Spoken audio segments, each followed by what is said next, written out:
I tend to agree with Abhishek that you cannot use a broad brushstroke called Islamophobia to describe various phenomena. Let's start with one. There's a complete nutter in Florida. Let's disregard him. Now let's come to the other question of the United States. 9/11, as Paul has rightly mentioned, a very, very emotive issue. Whether that Cordoba Center is going to turn out fair, legitimate or otherwise among various people, will the Cordoba Center turn into some sort of a victory monument in future? These are real fears. And whether at all something should be done, a religious place should be made in the 9/11. These are legitimate questions. But we have a political disgruntlement with the United States in large parts of the Islamic world, particularly in West Asia, etc. And where we have a cultural reaction which is there in Europe. The ban on the veil in France, a vicious reaction in Holland, certain misgivings coming out in the United Kingdom. Now these are two different phenomena altogether.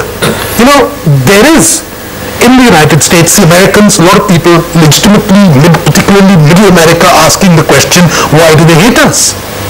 Equally, those people say, well, you came into our country. You trampled on our rights. So there is a complete misunderstanding on the politics of the issue. In Europe, on the other hand, and Europe has been known for a great degree of tolerance. Post-war Europe has been known for a great degree of tolerance, much greater than that in the United States. So there you have a completely different problem, a cultural fear which is overwhelming it. That are we going to have a completely different set of values overwhelm France, overwhelm Holland? Now these may be an example of what Marxists might call false consciousness, but that's real all the same. We have to recognize it that there is a problem. And whether this problem can be solved by dialogue, whether it can be solved with greater appreciation, or whether this comes out of a conflict between what I call Republican values and democracy. So it's absurd to brush this whole thing in the broad brushstroke of Islamophobia. It's far more complicated than that. But let's recognize there is a failure of communication, of understanding, which is taking place in large parts of the world. Mr. Jha. I think we are in danger of making vast, sweeping generalizations which do not work. And the question is, where does the dividing line between the sensible and the prejudiced lie? Is it far to one corner, or is it moving towards the center? Regrettably, in most countries, it is moving slowly towards the center. In some cases more rapidly, in some cases less rapidly. I regret to say that I think India is one of those countries where it's moving towards the center more rapidly rather than less. Nonetheless, in spite of that, you've seen the results in our elections here. Our elections have shown a decisive rejection of any attempt at communalizing the vote. And I think that we are still therefore a long way away. And there's plenty of time even today for battling this and making sure that this doesn't get any further. But Paul Beckett, let me ask you, again, the pastor is not really the reason why we're here, but all the polls that you read about from the United States right now say that more than 50% of Americans, have a problem with a mosque being built near the ground zero site. That I remember one poll saying something about, we don't have a problem with Islam, but we feel that the jihadis derive their ideology from Islam. So they're wary of that. Hasn't the mistrust only grown since 9/11? I mean, you have to admit that. I don't admit that, no. I mean, I was there on 9/11, I was there in the aftermath of 9/11, and I mean, that was a very, very wrenching event. In fact, after that, it was extraordinary that it wasn't a greater backlash, but I don't think that backlash has grown in the 9 years that it's been. I think there's... Backlash, but an anxiety? You don't see that? No. I was just there for a month, I really don't see it. I have to slightly disagree with this, I'm afraid. I did count this. I went on the net and saw this. There were actually 102 vigilante actions in the US after 9/11. Not all of them ended in death or anything. Only a few did. But a few people were killed, including at least one, if not two, Sikhs who were mistaken for Muslims. Now, by contrast, there was 26/11 in India, and there wasn't a single vigilante action. I mean, I think that there are cultural factors here involved, And the thing is, one should not generalize again too much. Those cultural factors which led to vigilante action of some kind, not limited but was there in the US, have to do with their history. They don't have to do with Islam. Have to do with the kind of a pioneer thing. We'll do it first, they're the Redskins, let's go and get them, etc., etc. We are a very different kind of country. Therefore, you should also not underestimate, just because nobody reacted and nobody actually killed anybody after 26/11, doesn't mean that it did not have an impact. It did not have one issue which you are ignoring, and that's the issue which is the real fear which exists in large parts of the world of radical Islam. I don't think it's possible to brush that under the carpet. The fact that jihadi actions all over the world have actually made people very, very quickly. And unfortunately, some of this translates into what might be called, mainstream Islam. And that's a factor you've got to recognize. Because Professor Hassan, are we too politically correct? When we talk about this, we're afraid to talk about radical Islam because Sopran's talked about it and he has a point. Well, I would suggest, first of all, that I think sometimes it's good to generalize, and I think there's nothing wrong in generalization. So of course, not everybody in this audience, for example, would agree on a particular point of view, but maybe 20 would. On that basis of 20 people agreeing to something, it is possible to generalize. So yes, of course, not everybody in the United States or in Europe suffers or is afflicted with this ailment of Islamophobia, but all the trends seem to suggest, including, and there's no time to go into the details, including elections in some of the European countries, which have been tilted in favor of the right-wing conservative parties on some of the issues connected with Islam, local specific issues. So I think there's no doubt about it that this has grown. It's also reflected in the literature, in academic literature that has been produced in these countries. As far as radical Islam is concerned, no, let me get back to this emotive thing. One is very concerned about the fact that 9/11 is a great emotive issue, and of course it is for all of us. But the Palestinian issue also, excites a certain degree of passion. The treatment of what is happening and what has happened in Iraq also inflames passions. What is happening in Afghanistan is terrible. That is also causes. And that is, let me finish. Let me finish. Now that also excites, inflames passions, and that is what feeds into what Swapan calls radical Islam. You may give it any name that you like. Call it jihadi Islam or call it any other form of Islam. But certainly the roots of radical Islam, whether it's in the 19th century or in the 20th century or post 9/11, can be traced to the way that Muslim countries have encountered certain countries. I'll just come to that. I just want to continue with this thread for a moment, which is, maybe this is a slightly controversial question, and I explored this in a documentary in Britain after the 7/7 bombing some years ago, that is there a reluctance in, I hate again to generalize, but in the Muslim world, to admit that there may be a problem somewhere, that the moderates may need to speak up and speak louder and be heard, and that there is a strand where radicals are deriving their ideology from, that we need to deal with and we need to face. Is there a denial about it somewhere? Well, look at the Muslim governments. I mean, most of the Muslim governments are not led by or headed by people that you would associate with radical Islam. They have been elected, either elected governments in Southeast Asia, or they have been authoritarian governments. So in a sense, they don't have a mandate of radical Islam as such. So that generalization, I'm afraid, will not stand the test of the ground realities. So radical Islam is also a strand, and I don't think it's necessarily a major strand. Even if you want to look at the Islamic ideological entity worldwide, then radical Islam would be a stream just as right-wing elements within Christianity or within other communities form. There is a broad consensus, barring one or two persons here, that yes, there is a greater feeling of intimidation or fear about terrorism arising from a particular ideology, which can be ascribed to extremist forms of Islamicist thought. But the question really is not that. The question is also that it's been accountable when we're discussing USA principally here.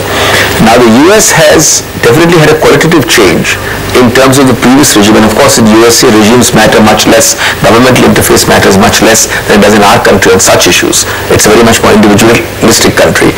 But given that, the previous US government and this government have a totally different perception, sensitivity, approach to this problem, and that should be recognized in this whole debate. I was in the US recently leading a delegation of parliamentarians, and I was very pleasantly surprised, in fact last year and this year, at meeting persons who were appointed to new posts by President Obama, specifically to reach out, to have a dialogue with, to interact with the Islamicist world. There is a very, very competent and dynamic young lady with Kashmiri origins who heads that department. Now this is a post created for the first time, and it's a post which reaches out in a very unique way. These are initiatives which convert that clash concept into a dialogue concept. So really what we want to discuss is there are efforts on to create that dialogue and that communication. They may be imperfect, but they are happening. Dialogue is the first step, but I think it is important to recognize that the roots of even of radicalism in Islam today, I don't mean the radicalism of Abdul Wahab 200 years ago, but of today, lie in a perceived sense of injustice. And I think we must recognize that this is not a religious issue. It's a question of injustice in which religion is being used by some people as a mobilizing factor, and therefore don't blame the religion, for God's sake. Find the root cause. But I just wanted to ask Paul Beckett, that is there a recognition slowly perhaps in the West about this injustice that Prem Shankar Jha and Professor Hassan have talked about? I think it's all part of the soul searching, but I think you also have to remember that fairly front and center is the longest war in American history, which is going on right now in Afghanistan. And if you're going to talk about problems in Afghanistan and problems with radical Islam, then I do think you have to at least put into the equation, you can decide what difference it makes, the fact that there have been several thousand US troops killed in Afghanistan in the last 9 years. You don't have to argue the merits of the war. You can decide what difference that makes. But that is a pretty hefty death toll for the American nation to bear, and just to say, it must be all our fault. I disagree that Palestine is the main focal point. I think it's a very convenient bogey to invoke. Why should certain societies get radicalized? Look at what's happening in Indonesia. Look at what's happening in Malaysia. What it's got to do with Palestine is beyond my comprehension. It seems to me that the most modernizing impulse which Prem talked about, which was there in West Asia, unfortunately happens at one time to have been Israel. You see, you have a larger problem. You have a problem of images.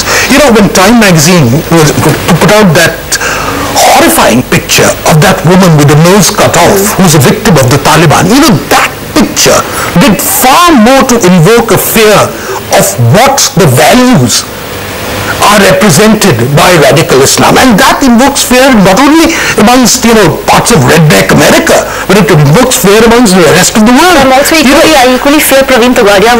Exactly, but Praveen Togadia is something which should be, is also a very ugly manifestation. We have to put the pictures of the sheikhs and others who were butchered in Ahmedabad on the front pages of Time magazine in exactly the same way. I think that even the use of images in this case is not free from bias. All right, a couple of quick questions from the audience before we take a break. I have a viewpoint. The need of the hour is the Muslim community should openly condemn terrorism. You feel they don't? You don't hear those voices? Why do you feel that? They condemn it all the time. But they don't condemn openly. We've often seen a lot of blanket general condemnation of terrorism. But when it comes to sort of condemning the specific actions in specific groups, there is some degree of ambivalence which has been noted. And I think that creates, for instance, the condemnation of Osama bin Laden in large parts of the thing was not completely unequivocal. No, I don't think one has to single out individuals to necessarily prove one's bona fides. First of all, why should one sort of necessarily go out of the way and condemn terrorism or any such thing from one's house? This expectation itself raises very serious questions about. But Abhishek, this is precisely what the problem is. No, this is may I say something now? The problem is with those people who expect necessarily people to publicize or flaunt their anti-terrorist position. I think others that more consistent. May I answer this lady? I think she deserves an answer. And the answer is this. The answer is this. I've had this 20 years of experience of this in Kashmir. See, if there's a situation which people generally perceive, rightly or wrongly, to be unjust, and then in rebellion against that, some people commit atrocious acts, or someone else comes from outside and claims to be, and does those acts claiming to be on your side, what it does is it actually paralyzes you partly. It makes it difficult for you to come out and say what you really feel, because you're afraid that in saying I oppose this, you will also be seen as saying I oppose, say, Azadi or something like that. You see, now it is that kind of situation which is today affecting Muslims all over the world in relation to terrorism. You talk to them privately, they will tell you that it's totally against Islam. You know, every single thing is against Islam. On the other hand, in public they prefer to keep quiet because they're afraid that the extremists in their own groups will then turn and target them because they dare to speak up. Well, you know, it is a really, really complex issue and one that's very difficult to talk about within 30 minutes. We have to take a break. We'll come back to more questions later. But coming up next, the big political story of the week, the much talked about disconnect between the Prime Minister and Mrs. Gandhi. Does it really exist? Are we overestimating it? That's after the break.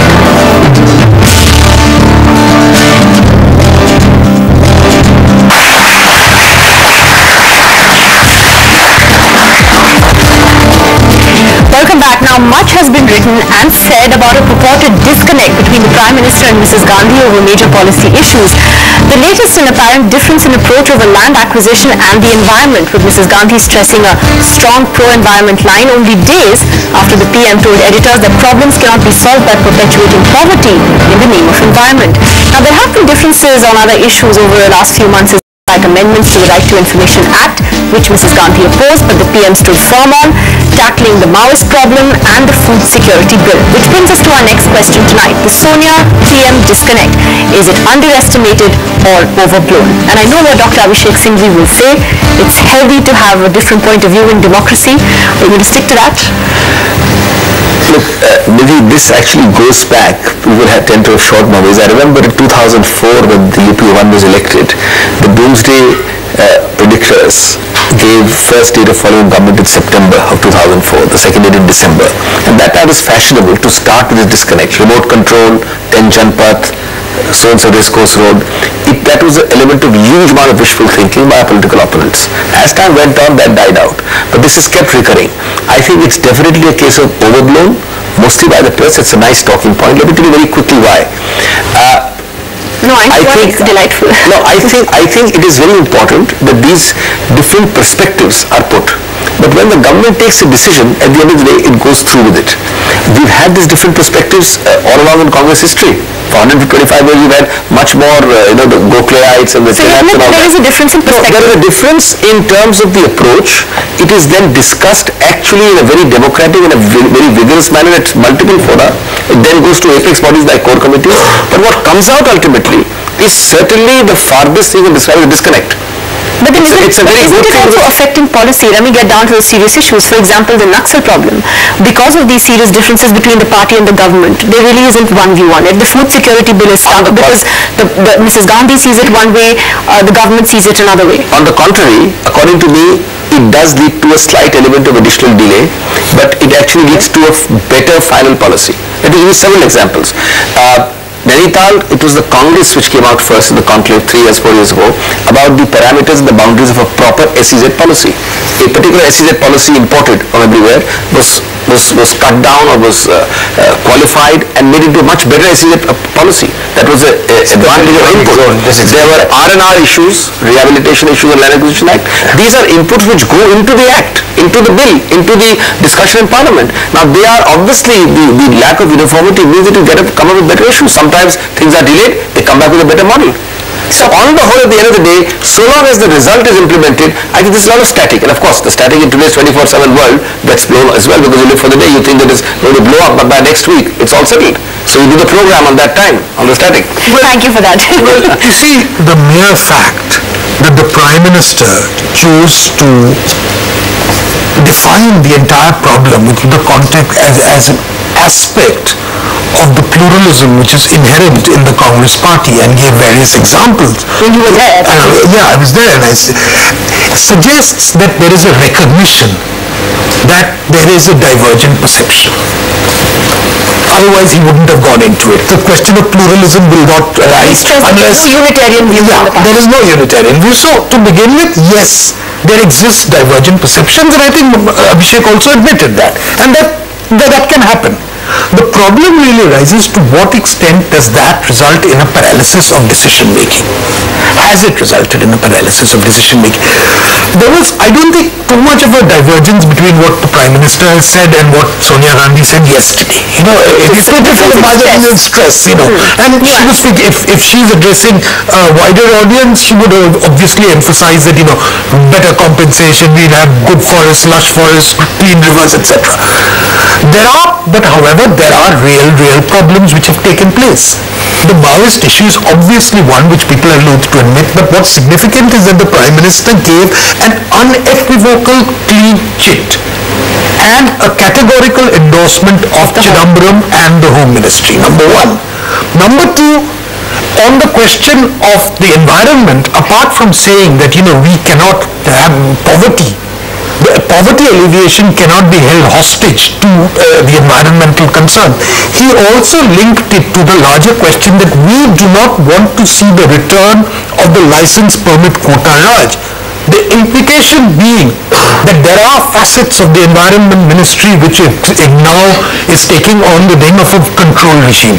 To my mind, there are a lot of people who are taking refuge behind this unelected body which has no stake in the political system or in anything called the National Advisory Committee, which is a complete alien plant from somewhere, which has wacko ideas, which don't have any political consensus, which is a great disruptionist force.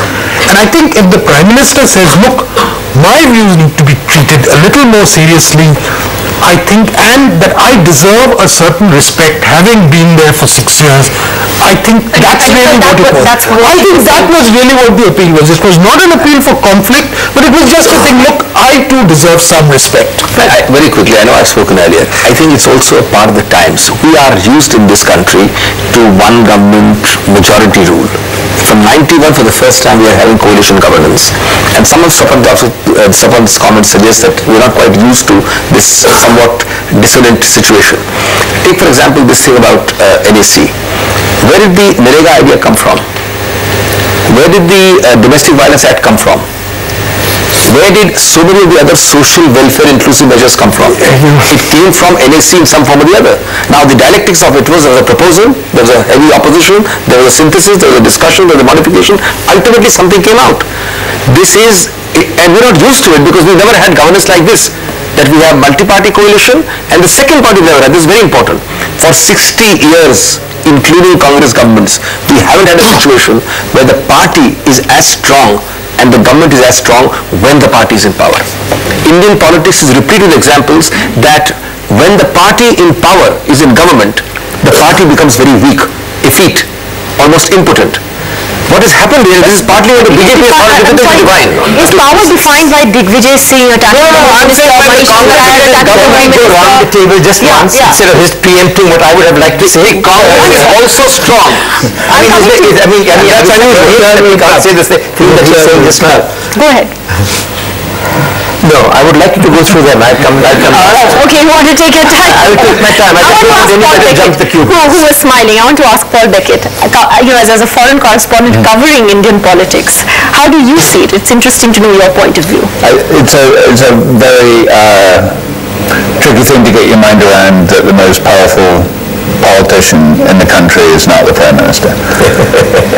And that is a situation where there's a built-in tension. I'm amazed that they don't disagree more. I mean, they're both two very smart human beings who maybe have, of course they're going to differ. I mean, I disagree with my wife more. Sonia Gandhi, the Prime Minister, seem to disagree. But I do think the result of it is worth looking at, which is the government's job is to execute. And I don't think that the country is moving forward as quickly as people expected it to this time last year, when the Congress Party came back, or UPA came back with the Congress Party as the lead, with a clear mandate, or what was interpreted as a clear mandate. And now that mandate seems to have been caught up within the dynamics of the party and the government. And the internal squabbling. When there's there wasn't a meaningful opposition. And now it's almost operating like a minority government, where it's very difficult to get things done. And a year ago, compared to a year ago, and I think from a foreign investor standpoint, and I think from the standpoint of people who really thought this was a chance for India to clean up a lot of the things that needed to be done, I think that's been a disappointment.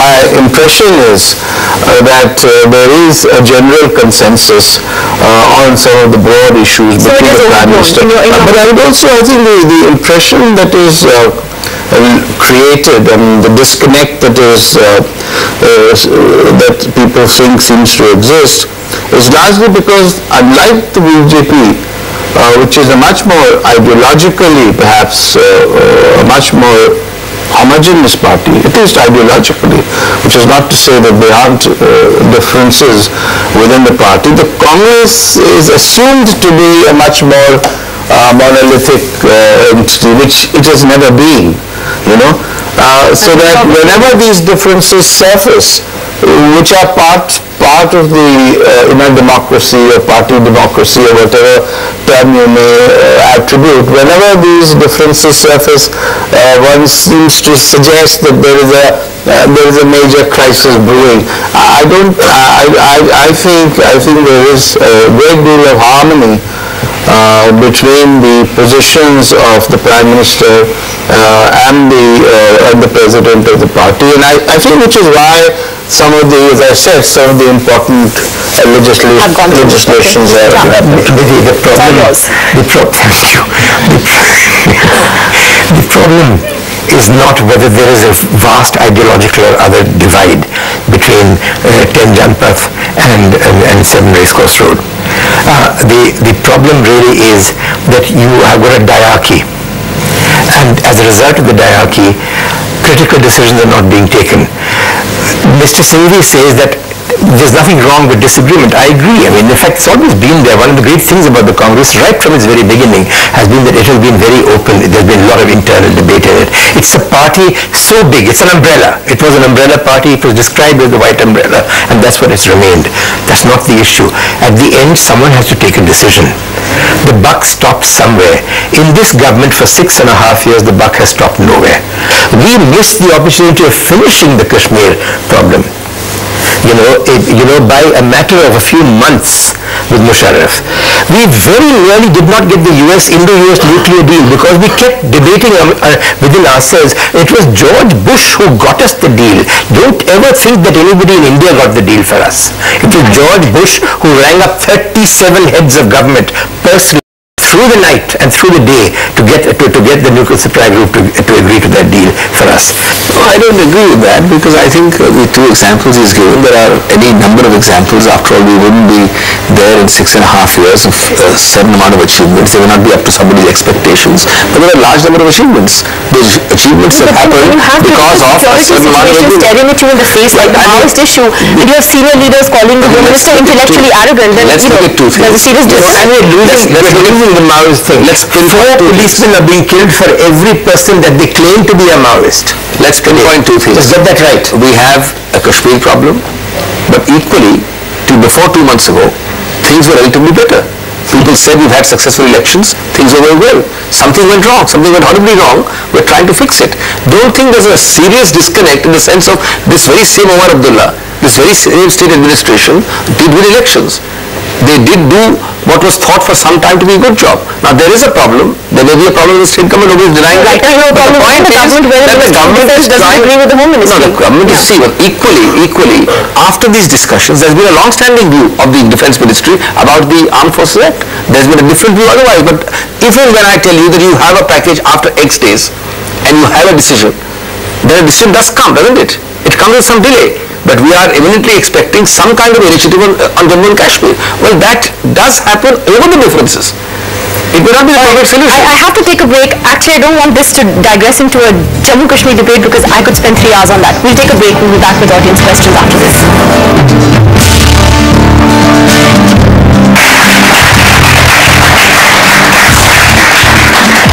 Welcome back. We're talking about whether the apparent disconnect between Sonia Gandhi and the Prime Minister is underestimated or overblown. Just enough time to take questions from the audience. Go ahead.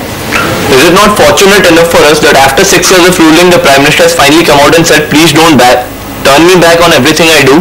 And has the Constitution anyway sanctioned the head of the Planning Commission to question the Prime Minister on what he is doing? To interpret him to go speak something against the head of the Planning Commission is the Prime Minister. Is the Prime Minister. Head of the Congress Party. Head of the Congress Party. Head of the ruling party. Has questioned the Prime Minister on what? Is anything sanctioning her to give her views against something the Prime Minister is saying? She has no constitutional powers. The party president, just like a puny MP like me, has all rights to give inputs. But sir, she cannot agree with the media and say something totally opposite of what the Prime Minister has said. I don't think so. I don't think Prime Minister goes and says like we are not. I agree with him. If that was so, we wouldn't have had 6.5 years of reasonably successful UPA rule. I happen to agree with him. The differences that are there should be there, but they should be resolved inside a party. Let me give you the example of Atal Bihari Vajpayee in 1998-99, December 1998. He was heading an 8-party coalition. He called them all together and said, look, we're not going to be able to work like this. Whatever our differences, let us talk about them internally. And all the 8 parties agreed, but they had a counter thing to him. They said, you've got to control the extremists in your party who are attacking nuns, who are attacking, tribals, etc. And he said, I will do that. You think their problem is they all speak out? This is complete chaos and anarchy in the party. The party is paralyzed. If he thinks that the Congress is anarchy and chaos, I'd like him to describe 4 years later. If he thinks that Congress is anarchy and chaos, I'd like him to describe what happens in the opposition who we just referred to, the BJP, where there are 20 people who don't even talk to each other. I don't think it's an exaggerated. They talk at each other. I don't think it's possible in today's media world to keep anything within any party. In the media world we live in today, something is bound to come out. But equally, I think that the word is, Mrs. Gandhi cannot say chaos and anarchy is a highly exaggerated notion, and I think of all the political parties running, it's the least in the UPA. Yeah, but you're a ruling party, you're not just any party. I don't expect you to say anything else. 1 second, please. You're speaking as a totally unbiased observer, of course. I don't understand. What is the problem in airing differences in public? What is the problem in airing differences? None, provided the stake. You see, I mean, you asked me a question, may I answer? Or do you want to be rhetorical? Calmly. No, may I answer it? He asked a question. Is it rhetorical or should I answer it? Let him finish the question. He was answering the question. That's the point. You're saying what's wrong with airing differences in public? But I was going to say something else, but let's say, he was answering the question. Let him answer. Okay, we come to the answer is that it leads to confusion. It sows confusion, leads to confusion, insecurity.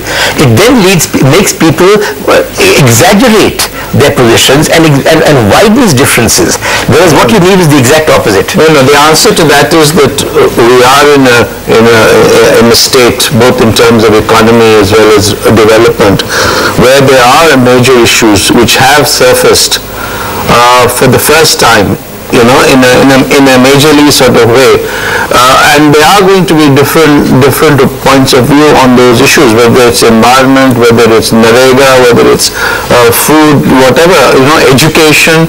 Now the point is that with 500 MPs, if out of 500 MPs, sorry, I don't know what is the Congress strength, but if they do air their opinion, and they differ with each other, I think one should welcome it, and one should welcome the fact that there's a problem. Politics also depends quite a lot on perceptions. The perception, which I think was articulated by that gentleman there, that this government has suddenly become dysfunctional today is not really only a Delhi phenomena. It's become very widespread. And what happens as a result of this is that people start playing games. The bureaucracy starts playing its games. Various politicians have their own little subplots. They start playing games. And the result is a complete contraction of the maneuverability which a government should have to make decisions, some of them tough, some of them easy. And I think that's really what has happened today.